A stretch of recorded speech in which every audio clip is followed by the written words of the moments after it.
दिल्ली विधानसभा चुनाव का मैदान सज चुका है। नामांकन वापस लेने की अंतिम तिथि सोमवार को थी। इसके बाद से दिल्ली विधानसभा की 70 सीटों पर इस बार कुल 699 उम्मीदवार अपनी किस्मत आजमा रहे हैं। इन 70 सीटों में से 12 सीटें अनुसूचित जाति के लिए आरक्षित हैं। लेकिन इस बार के चुनाव में बीजेपी और कांग्रेस ने परंपरा से हटते हुए 3 सामान्य सीटों पर भी अनुसूचित जाति के उम्मीदवारों को टिकट दे दिए हैं। लेकिन दिल्ली में पिछले 3 बार से सरकार चला रही आम आदमी पार्टी ऐसा कर पाने में नाकाम रही है। आइए देखते हैं कि किस पार्टी ने किस सामान्य सीट से दलित उम्मीदवार को खड़ा किया है। साल 1998 से दिल्ली की सत्ता से दूर चल रही बीजेपी ने इस बार 14 सीटों पर अनुसूचित जाति के उम्मीदवार उतारे हैं। उसने दीप्ति इंदौरा को मटिया महल सीट और कमल बागड़ी को बल्ली मारान सीट से उम्मीदवार बनाया है। वहीं कांग्रेस ने नरेला सीट से अरुणा कुमारी को उम्मीदवार बनाया है। बीजेपी ने इंदौरा को 2022 के एमसीडी चुनाव में भी मटिया महल से उम्मीदवार बनाया था, लेकिन वो आपके किरण बाला से हार गए थे।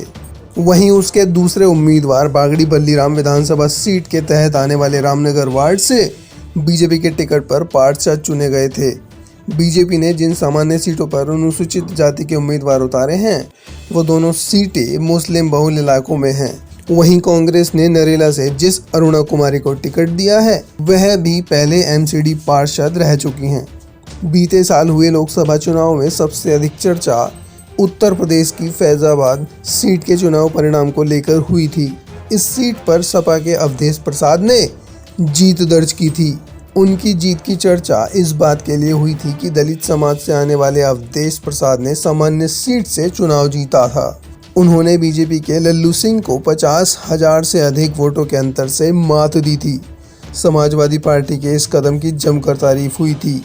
कुछ ऐसा ही कदम इस बार बीजेपी और कांग्रेस ने दिल्ली विधानसभा चुनाव में उठाया है। इस बार बीजेपी ने 2 और कांग्रेस ने 1 सामान्य सीट पर अनुसूचित जाति के उम्मीदवार खड़े किए हैं।